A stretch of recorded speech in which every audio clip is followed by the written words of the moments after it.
Wizard's Top 3 Daily News in Manipuri.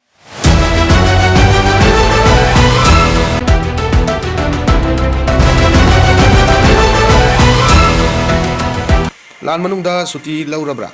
MU da Manipur Science Congress haudok lamlaga Manipur Governor numit taruk ni gi khongchata Delhi chatkre me ahum lisingani kulhumdoi de horakhiba Manipur gi lan gi waroisin haujik phawba Manipur amadi union lengakna puraktabadagi state asigi highway sing yauna lambi singda lan soknaba furuk masel gi miyoi sing changna thokna tawba yaraktabaga loidana relief camp singda changjafum lohal lakliba miyoi sing busu loina mak masa masa gi mayumda hanjil hanba ngamdabadagi IDP sing na mangjil thaduna chongthoraktuna makoibu masa gi mayumda hanjil hanbiro hairakpaga loinana kokomina miyamga loinana deman asibu sogatladuna akan bakhomgan sangsil lakbagi Bishnupur district ki oina Laimram waroi singda imung humpuga marigi IDP chani ga yankai taret hongjil hankibaga loinana torbung phawgak chaw ikhai dasu IDP khara hongjil hallubada kuki terrorist singna bom amasung nongmai kapsilakpagi thodok sing phong saringe gi cherakta governor AK bhala numit taruk ni gi khongchatta asi nungthil pung ahum makhairom tarakpada governor na mahaki loinabi first lady ga loinana Air India Express ki flight amada Imphal airport gi Delhi gi damak khongsan ki bani hai mak tha asigi kun manga da mausagum na pangthokadoriba Christmas ki kumai suti leiba numit fawba Delhi da leram laga matanggi numit tha asigi kun tarukta Imphal da amuk halakani hairi political demal fangdringeda IDP singmayumda hanjinna balokhalak khongthang nauna irang thokna basinbani Cookie Joe group New Delhi da BJP ke National General Secretary BL Santosh amadi North East Coordinating Ambit Patrana Mayai tangbal lauduna mitay amadi Cookie Joe kangluk ki leiriba party asigi MLA sing ahanba oina amato oina paminaduna pangthokki mipam adubu yaning da phongdok pagaloina Cookie Joe kangluk miyamna taliba political demand asi fangdringai lengangna IDP singbu masagi mayumda hanjinna balokhalak diba khongthang asi amuk handa mitay amadi Cookie Joe miyamge marakta nauna irang thokna basinba thawong amani haina khutlai paiba village volunteer Eastern Joe na akan ba wafam pangdorok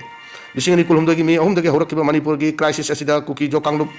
ta yumpam oiduna nauna sing kiba village volunteer Eastern John na thadorak pachero lamana chaliba chahi asigi hau kiba February 3 dogi ngasi fabulamdam asida thamlak liba president rule asi loktokpuna popular government ama semnaba BJP gi MLA sing na thorang torak liba asida kangluk asigi leiriba BJP gi MLA sing saruk yabi yaroi maitai amadi Cookie Joe miyam gi marakta physical amadi geographically ngasi fawba khaidok naduna leiri masi Cookie Joe MLA sing na kawroidabani haina phongdok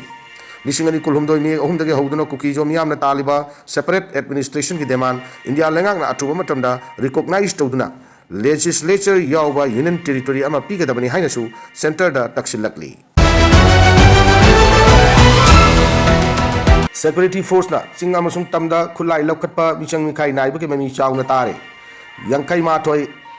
mortar cell gi bom ama pokhairak padagi angang hum sokle Kaching district ki maitai khulama oiriba palel ga yumlo nana kundamin riba Cookie Joe furup singna namna kundaba mafam ama oiriba tengnopal district ki manung channa leiba malnoi khul area da yangkai ma thoi mortar cell gi bom ama angang sing na kangda badagi pai duna sanurubada pokhairak padagi angang hum sokle sokla angang sing adu kuntaruk AR sector headquarter palel gi army hospital pokalaktuna ahan malayang chataraba matungda makha tabalayang chathana bagi damak Churachandpur medical college da pukre hai tawdok adugi matangda press na pangba pawgi matung inna soklaba angang ahum adudi henugau hau baite chahi tara mahaki manau nupa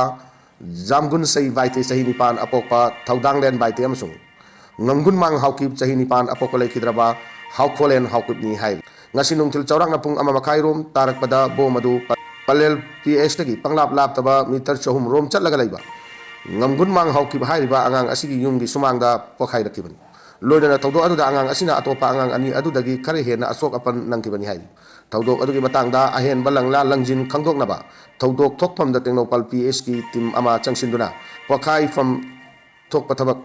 paikhat from thokpa thabak tawram sing paikhat ke hai nakalamramda bom adu mafam chadana taduna lerambagi angang sing aduna khullaga paiduna sanarubadagi toklak liba tawdok la natraga bom adu matau karamna mafam aduda leiram libano Cookie na namna taba mafam sing yengsinbinaba laitabadagi asigumba bom asi marang kaina leirabra haibasi praja miyamna yamna chawna chingnaba wafam ama ohelle hiram asigi matangda hojik paliba PR lengak asidagi asengba chuba pakum ama praja miyamna korang khangning loina na matau karamna yum amada mapangal kallaba bom adu leiram libano haibasu chapchara khangbangamdri ꯃꯩꯇꯩꯁꯤꯡꯅ ꯂꯥꯟꯗꯥꯅꯕ ꯀꯨꯀꯤ ꯖꯣꯁꯤꯡꯅ ꯄꯩꯁꯤꯜꯂꯒ ꯊꯝꯂꯤꯕ꯭ꯔꯥ ꯅꯠꯇ꯭ꯔꯒ ꯀꯨꯀꯤ ꯂꯥꯜꯍꯧꯂꯨꯞ ꯃꯁꯦꯜ ꯎꯪꯈꯠꯅꯕꯗꯒꯤ ꯈꯨꯠ ꯊꯣꯛꯅꯕ ꯌꯥꯎꯔꯕꯗꯤ ꯃꯗꯨꯗ ꯁꯤꯖꯤꯟꯅꯅꯕ ꯊꯝꯂꯤꯕ꯭ꯔꯥ ꯍꯥꯏꯕ ꯑꯗꯨꯁꯨ ꯈꯪꯕ ꯉꯝꯗ꯭ꯔꯤ ꯄꯣꯂꯤꯁꯀꯤ ꯃꯥꯏꯀꯩꯗꯒꯤꯁꯨ ꯑꯁꯤꯒꯨꯝꯕ ꯋꯥꯐꯝ ꯑꯃꯠꯇ ꯐꯣꯡꯗꯣꯛꯄ ꯂꯩꯇ꯭ꯔꯤ ꯅꯤꯡꯁꯤꯡꯕ ꯌꯥꯕꯗꯤ ꯍꯧꯈꯤꯕ ꯆꯍꯤ 2023ꯒꯤ ꯑꯥꯒꯁ ꯊꯥꯗ ꯏꯟꯗꯤꯌꯥ ꯂꯩꯉꯥꯛꯅ ꯁꯨ ꯇꯧꯅꯔꯤꯕ ꯌꯨꯅꯥꯏꯇꯦꯗ ꯀꯨꯀꯤ ꯂꯤꯕꯔꯦꯁꯟ ꯐ꯭ꯔꯟꯠꯀꯤ ꯂꯥꯟꯃꯤꯁꯤꯡꯅ ꯃꯣꯜꯂꯣꯏꯒꯤ ꯈꯨꯜ ꯉꯥꯛꯄ ꯀꯨꯀꯤ ꯖꯣ ꯚꯤꯂꯦꯖ ꯚꯣꯂꯨꯟꯇꯤꯌꯔꯁꯤꯡꯒꯤ ꯃꯔꯛꯇ ꯑꯀꯟꯕ ꯃꯑꯣꯡꯗ ꯈꯨꯟ ꯊꯣꯛꯅꯕꯒꯤ ꯊꯧꯗꯣꯛ ꯑꯃ ꯃꯣꯜꯂꯣꯏ ꯈꯨꯜꯗꯁꯨ ꯊꯣꯛꯈꯤꯕ ꯂꯩꯈ꯭ꯔꯕꯅꯤ